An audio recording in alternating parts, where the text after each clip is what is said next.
임재하시는 곳에 우리 함께 찬양하리. 일어나 기쁨으로 소리 높여 찬양해. 내 영혼 노래하며 춤추게 하시네.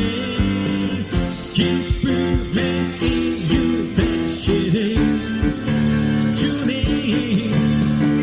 임재하시는 곳에 우리 함께 찬양하리.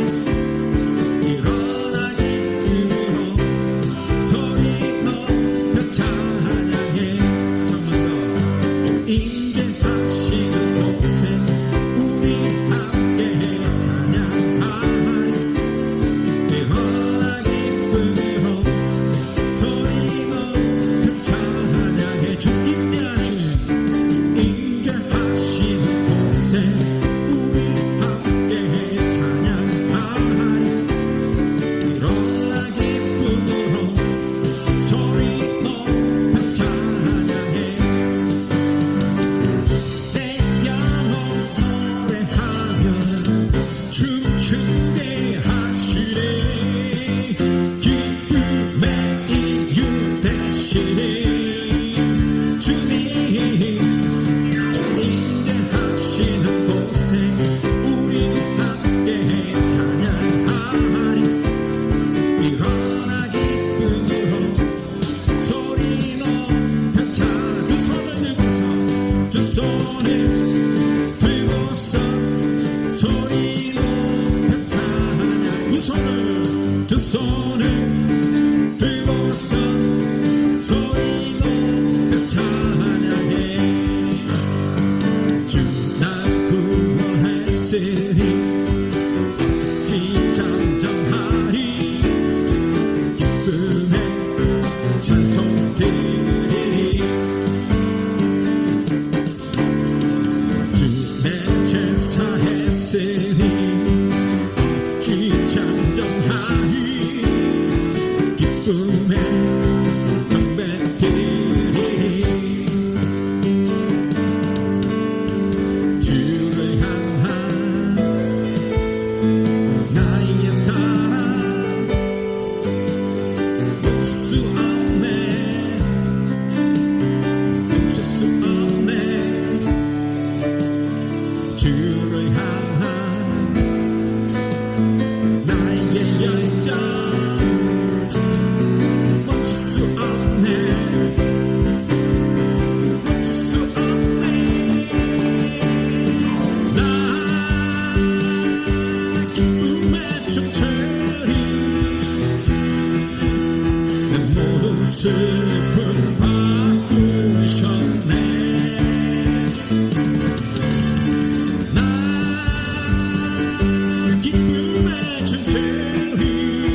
능력의 하나님 영원히 함께하리 영원히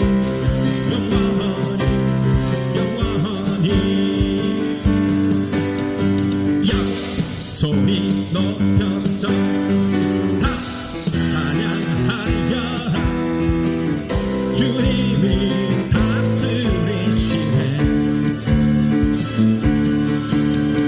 큰 소리 외치며 다 선포하여라 그 이름 예수 그리스도 모두 일어나 주를 향하여 달리자 듣고는 기쁨의 춤을 추며 나라가 임하시는 곳엔 기쁨 가득 생명과 소망 넘치리라 야 소리 높여서 다 찬양하여라 주님이 다스리시네 큰 소리 외치며 다 선포하여라 그 이름 예수 그리스도 모두 일어나 주를 향하여 달리자 두 손 들고서 기쁨의 춤을 추며 주의 나라가 임하시는 곳엔 기쁨 가득 생명과 소망 넘치리라 모두 일어나 주를 향하여 달리자 두 손 들고서 기쁨의 춤을 추며 주의 나라가 임하시는 곳에 기쁨 가득 생명과 소망 넘치리 다시 한 번 더 모두 일어나 주를 향하여 달리자 두 손 들고서 기쁨의 춤을 추며 주의 나라가 임하시는 곳엔 기쁨 가득 생명과 소망 넘치리 생명과 소망 넘치리라 생명과 소망 다시 한번 더 생명과 소망 넘치리라 생명과 소망 넘치리라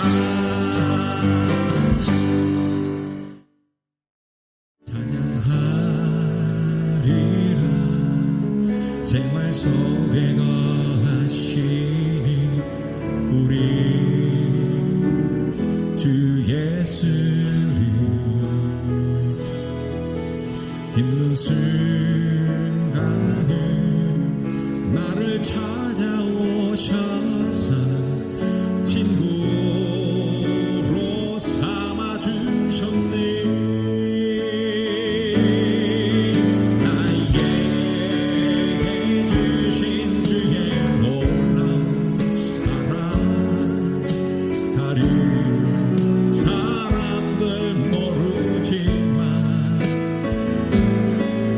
근심과 걱정 속에 찾아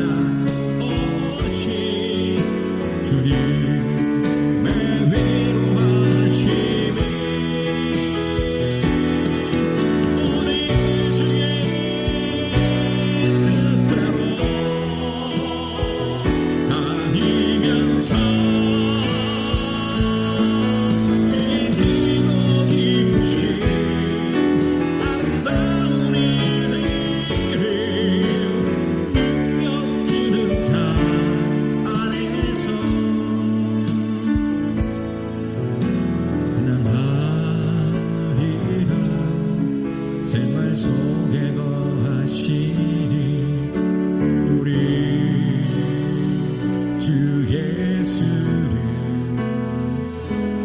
힘든 순간에 나를 찾아오셔서 친구로 삼아주셨네.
주님께 감사드려요. 작고 작은 나를 주께서 그의 거룩한 손으로 선택하시며 나의 행위와 나의 입술과 나의 영혼이 오늘 새롭게 늘 새롭게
헛된 꿈을 쫓던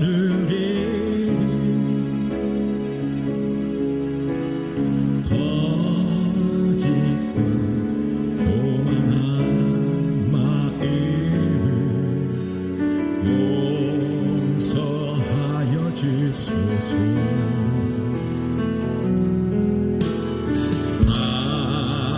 하나님의 긍휼로 부끄러운 우리 삶을 꾸며주시고 우리의 소망, 우리의 구원 주께 간구합니다. 성령의 불로 나의 마음을 태워주소서. 성령의 불로 나의 영혼 새롭게 하소서. 심한 고난을 받아 산소망까지 끊어지고 죽음과 같은 고통에서 주를 보게 하셨네.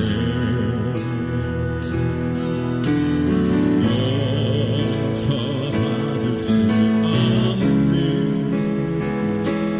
나를 위해 십자가에 달리셨으니 주 사랑해서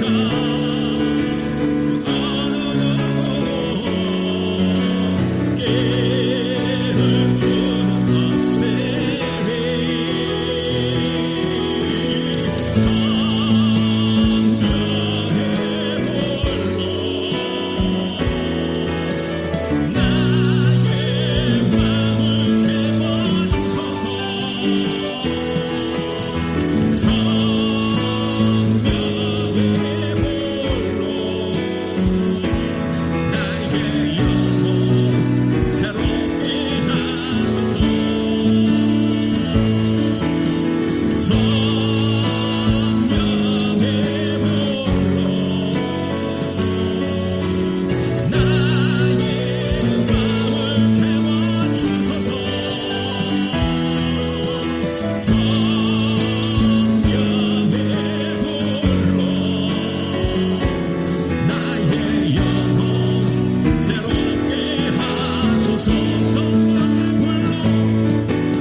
인명수심이라는 말이 있습니다.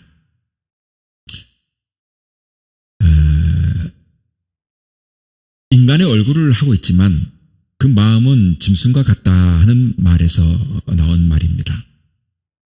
인면, 사람의 얼굴, 수심, 짐승의 마음.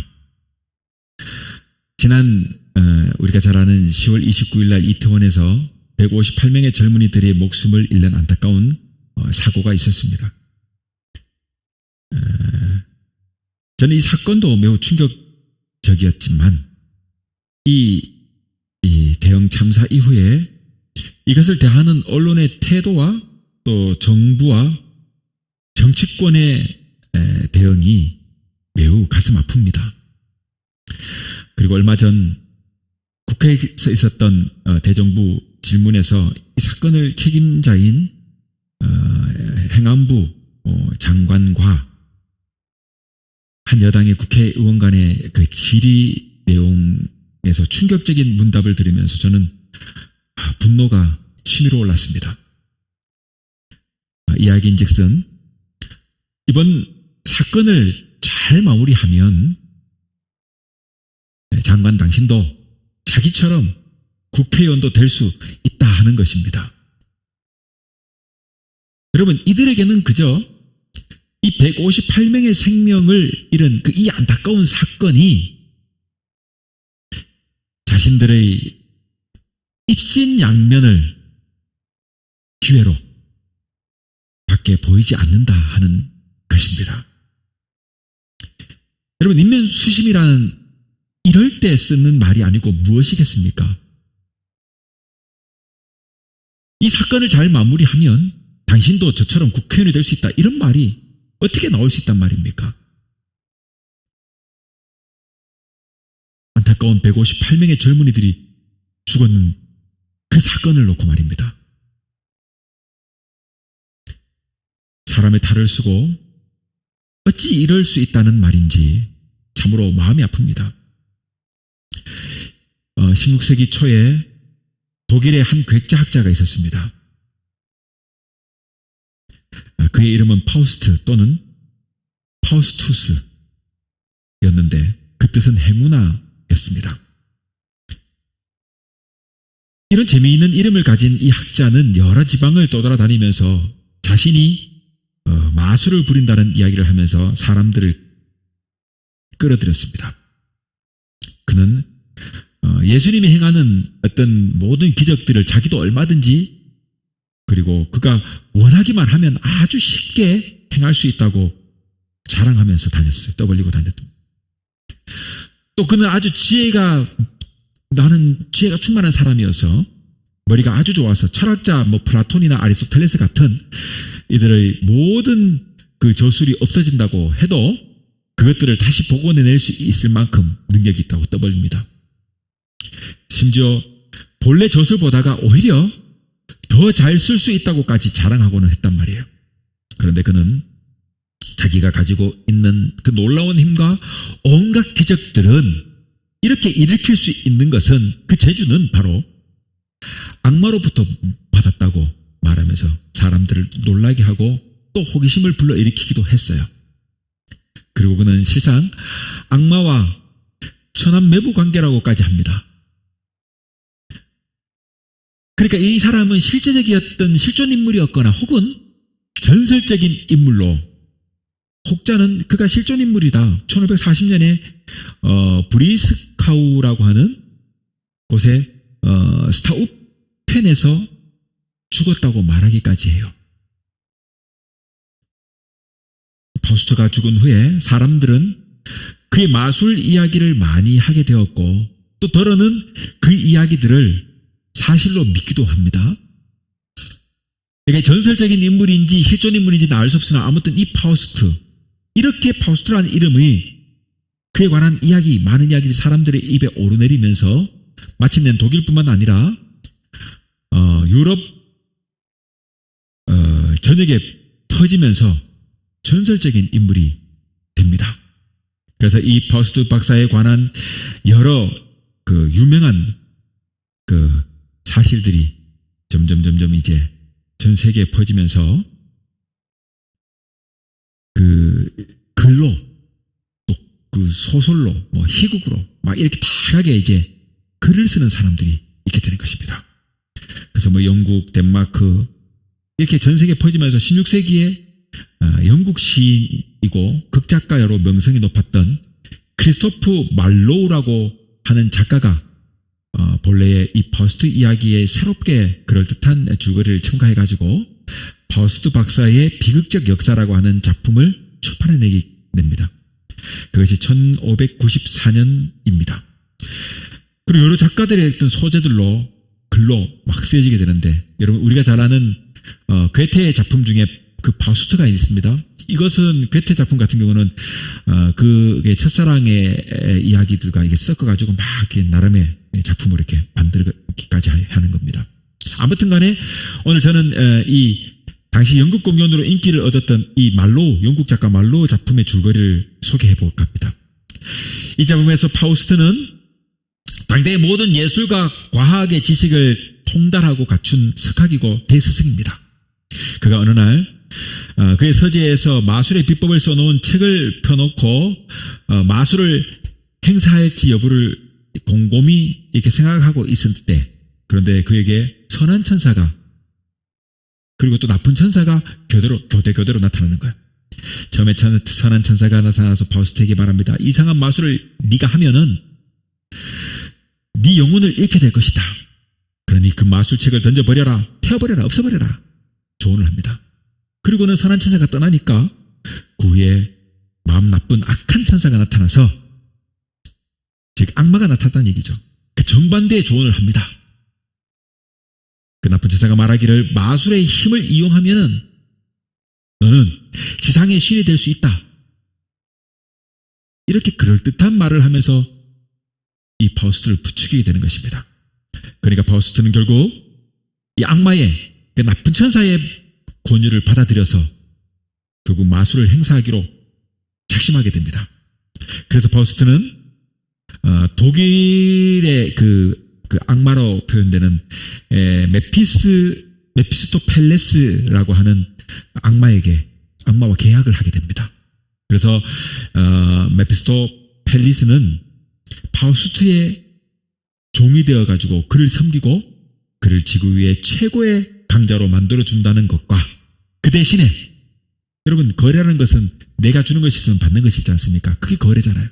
그렇게 준 대신에 파우스트는 24년 후에 그 영혼을 이 악마에게 주게 된다는 내용입니다. 즉 악마와 파우스트는 이 내용에 서로 동의하여 마침내 계약을 체결하게 되는 것입니다. 이 계약대로 파우스트는 악마의 도움으로 이 세상에서 온갖 쾌락을 즐기게 되는 것입니다. 여러분, 그런데 이런 일을 하게 되면 인간의 시간이란 참 빨라요. 참 빨라요. 24년이 후딱 지나가 버린 거예요. 후딱 지나가 버린 거예요. 너무 빠르게 지나가 버린 거예요. 마침내 악마는 파우스트에게 그의 영혼을 내놓으라고 하는 것입니다. 이 파우스트는 악마와 계약한 것을 후회하면서 그 자신의 어리석음을 한탄하고 후회하지만 별 수 없이 어떻게 돼요? 영혼을 악마에게 양도하지 않을 수 없었습니다. 그리하여 마침내 악마는 파우스트를 지옥으로 데려가서 거기에 쳐넣는다는 이야기. 이것이 바로 파우스트. 여러 작가의 글이 다양하게 해석되지만 전반적인 그 이야기 모티브는 이러합니다. 이 이야기는 오늘을 살아가는 현대인들에게, 우리들에게 많은 것을 시사해 줍니다. 오늘날 인간은 인류 사상 일찍이 본 일이 없는 찬란한 물질 문명을 꽃피우고 인간이 상상할 수 있는 것이면 거의 모든 것을 현실로 만드는데 성공한 듯 보입니다. 인간의 삶은 거의 모든 것이 기계화되어 우리의 삶은 매우 편리해지고 편안해졌습니다. 지구상에 아직도 수많은 사람들이 굶어 죽어가고 있는 곳이 물론 있는 것도 사실이지만, 다른 한편에서 보면 여러분 라스베가스니 이런 쾌락의 도시 있지 않습니까? 그런 곳 가보세요. 온갖 물질적인 풍요 속에 문명의 이기를 만끽하면서 온갖 좋은 차와 무희들과 그리고 술과 심지어 무슨 마약과 그리고 온갖 좋은 것들을 다 누리면서 먹으면서 그렇게 사는 그러한 사람들이 있는 그런 쾌락적인 것을 볼 수가 있어요. 온갖 이런 만끽하며 쾌락을 누리고 오락을 즐기며 있는 그런 한편의 사람들도 있는 것이 사실입니다. 매일같이 여러분 우리는 더 편리하고 더 아름답고 더 놀라운 문명의 이기들이 나옵니다. 그리고 우리의 눈을 현혹시킵니다. 3, 4개월 지면 또 새로운 것이 나오고 또 더 좋은 것들이 개발되고 인간의 그 기술의 한계가 어디쯤인지를 모를 만큼 문명의 이기를 누리며 삽니다. 그러나 인간의 정신 문명은 물질 문명의 발달의 속도와 그 정도에 비례하지 못하고 엄청나게 뒤떨어지고 있는 것이 또한 현실입니다. 이것이 현대인들이 가지고 있는 가장 심각한 문제로 지적되고 있습니다. 현대 세계에서 물질 문명이 발달하는데 도덕, 인도주의, 사람이 가지고 있는 인정, 사랑 이런 것은 반비례하고 메말라지고 있는 것. 그래서 도덕은 퇴폐하고 인도주의, 인정, 사랑 등은 메말라가고 마비되고 있는 것이 또한 현실입니다. 현대인들은 성공을 위해 수단 방법을 가리지 않습니다. 욕망과 야망을 위해서. 그러다 보니 안타깝게도 제가 서두에 말씀드린 것처럼 인면수심이 되는 듯합니다. 인면수심. 인간이 야욕에만 사로잡혀 살게 되면 짐승과 무엇이 다르겠습니까? 여러분, 이 세상에서 오직 부귀영화, 부와 권력에 대한 탐욕, 자신이 성공을 위한 그 이심양면을 위해서라면 도덕도 버리고 인도주의도 버리고 최소한의 인간의 도리도 버리고 양심도 내팽개치는 것은 물론이고 마침내 인간에게조차 거부하는 일도 주저하지 않는 것이 바로 오늘날 우리 인간 사회라고 해도 틀린 말은 아닌 그런 사회에 지금 우리는 살고 있습니다. 여러분 지난 한 주간만 봐도 그래요. 그죠? 신문을 보세요. 신문에 나오는 온갖 사건과 사고의 기사만 봐도 알 수 있어요. 신문을 보면 우리는 여러분 인간의 탐욕과 극단을 극명히 볼 수 있습니다. 정치인, 종교인, 지식인 무엇 하나 우리 사회를 이끌어갈 집단이 온전함을 찾아볼 수가 없어요. 추악한 사건으로 신문 일면을 장식하는 이런 비이성의 행위들을 행하는 사람들이야말로 파우스토와 같이 자신의 영혼을 악마에게 파는 행위와 다르지 않은 것입니다. 오늘날 자본주의 사회에 살고 있는 우리들은 사실 정도의 차이가 있을 뿐이지 재물과 온갖 좋은 것을 위하여 우리 자신의 영혼을 파는 것과 같은 그 행동을 하고 있는 것입니다. 오늘날 사람들의 모습을 보면 오직 돈만 벌기 위해 사는 것처럼 보이는 불쌍한 사람들을 볼 수 있습니다. 부정이나 불법을 행하는 것이 아니라 하더라도 여러분 돈에 집착하여 가지고 정신없이 살아가는 데에 문제가 있지 않겠습니까? 우리 주변을 봐도 저도 마찬가지지만 물론 살아가기 위해서 물질이 필요해요. 자녀들 양육해야 되고 또 나 자신도 먹어야 되고 뭔가 편리하게 살아가기 위해서 돈이 필요한 것 당연해요. 그런데 이것에 집착하여 살아가는 여기에 정신이 빠져가지고 돈 하며 살아가는 여기에 문제가 있지 않겠냐 이 말입니다. 그렇게 죽자 사자 재산을 모은 사람이 여러분 그렇게 하다가 건강을 잃고 목숨을 잃으면 여러분 예수님이 어리석은 부자 농부에 관한 비유를 끝에 말씀하신 대로 오늘 밤 하나님이 그의 영혼을 불러가시면 그 재물이 누구의 것이 되겠느냐 하는 이 질문을 생각하지 않을 수 없게 되는 것입니다. 이러한 현대인들에게 오늘 본문의 말씀은 그러므로 도전을 하고 있습니다. 사람이 온 세계를 얻고도 자기 목숨을 잃으면 무엇이 유익하겠느냐? 사람이 무엇을 주고 자기 목숨을 바꾸겠느냐? 여러분 여기에 목숨이라는 말은 어떤 성경 번역에는 영혼이라고 번역되기도 합니다. 헬라어 원어로는 푸시케, 이 말은 여러분 육체적 생명만을 의미하는 것이 아니고 영혼도 포함되어 있는 말입니다. 인간의 존재 전체를 의미하는 것이 푸시케라고 하는 단어의 뜻이에요. 이 푸시케는 마태복음 6장에서는요, 음식보다 목숨이 중요하지 않느냐 하고 주님 말씀하실 때 그 목숨이 나옵니다. 오늘 본문에는 자기 목숨을 구원하려고 하는 사람을 잃을 것이다. 또 35절에 목숨을 잃으면 구원할 것이다 라고 하는 말에서 이 목숨이라는 말, 푸시케, 즉 인간 존재 전체를 말하는 의미에서 목숨이라는 말을 썼어요. 오늘 본문은 세 가지를 우리에게 교훈하고 있습니다. 첫째는 누구든지 예수님을 따르려는 사람은 자기를 버리고 자기 십자가를 지고 따라야 한다는 것이에요. 또 둘째는 누구든지 예수님을 따르려는 사람은 예수님과 복음을 위하여 자기 목숨을 버리는 일도 불사해야 한다는 것입니다.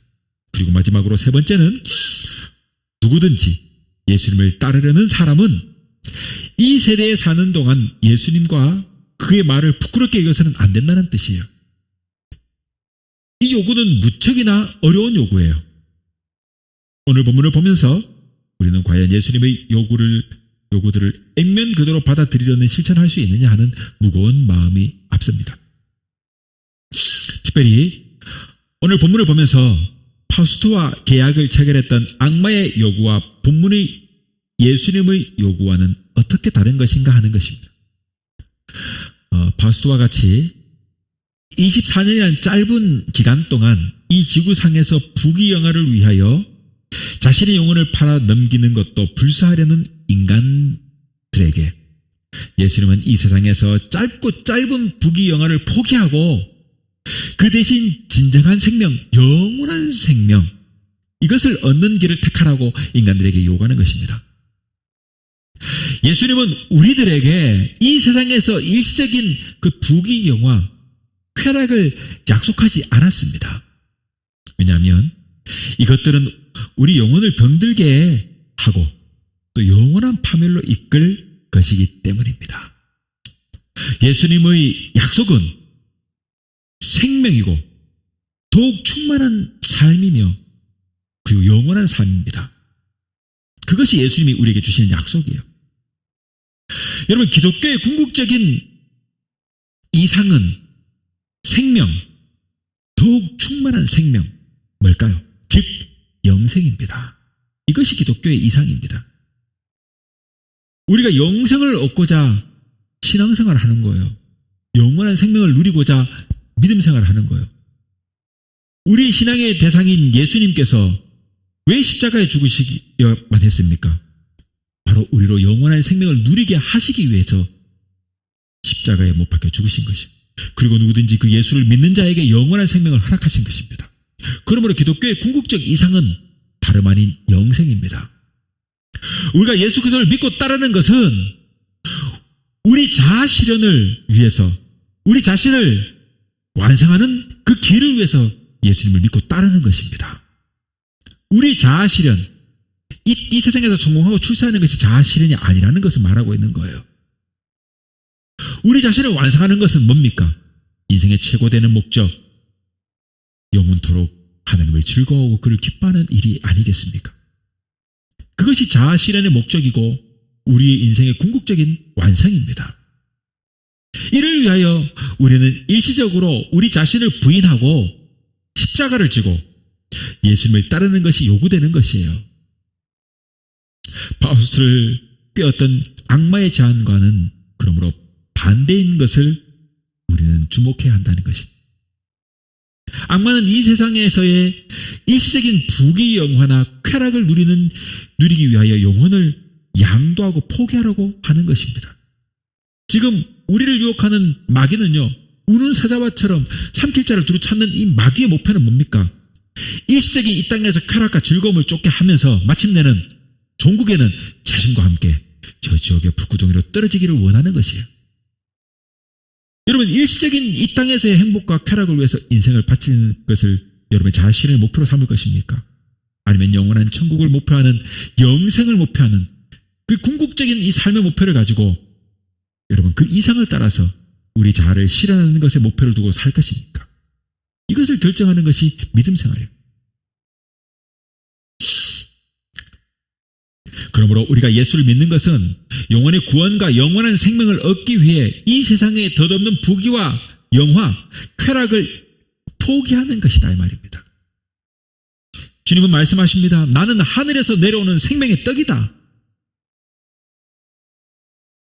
이 떡을 먹는 사람은 영원히 살 것이다.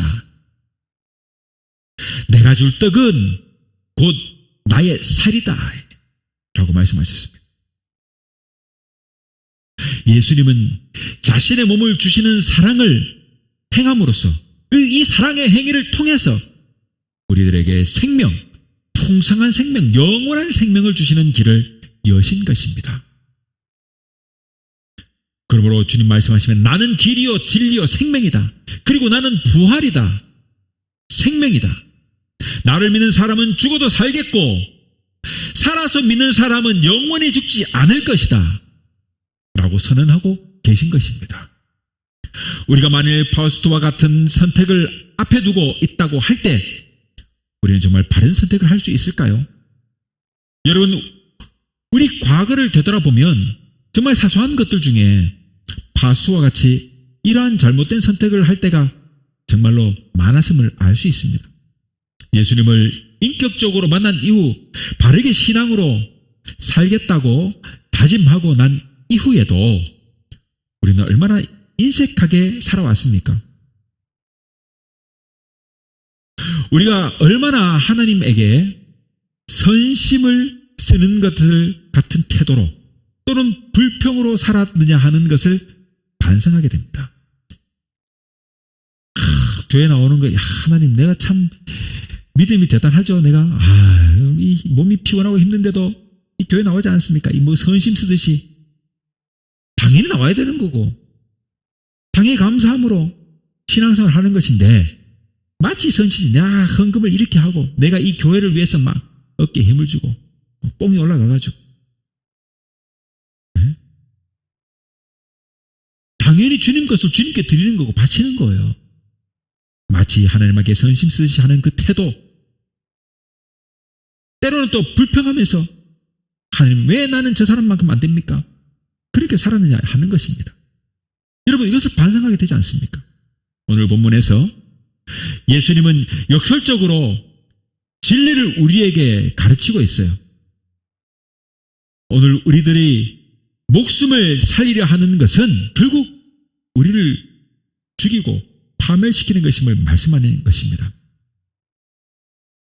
그것들이 우리를 진정으로 살게 하는 것이 아니라는 사실을 우리에게 깨우쳐 주시고 있는 것입니다. 파우스트처럼 악마와의 큰 거래가 아니더라도 우리 매사가 비록 작은 것이라도 마귀의 유혹 앞에 선하고 복된 선택을 매일매일 하며 살아야 하는 것입니다. 자, 그러므로 이제 우리는 자기 목숨을 구원하고자 하면 잃을 것이요 예수님과 복음을 위하여 목숨을 잃는 자는 구원을 얻을 것이라는 이 단순한 이 복음의 진리, 이 진리를 잊지 않는 저와 여러분이 될 수 있기를 주님의 이름으로 축원합니다.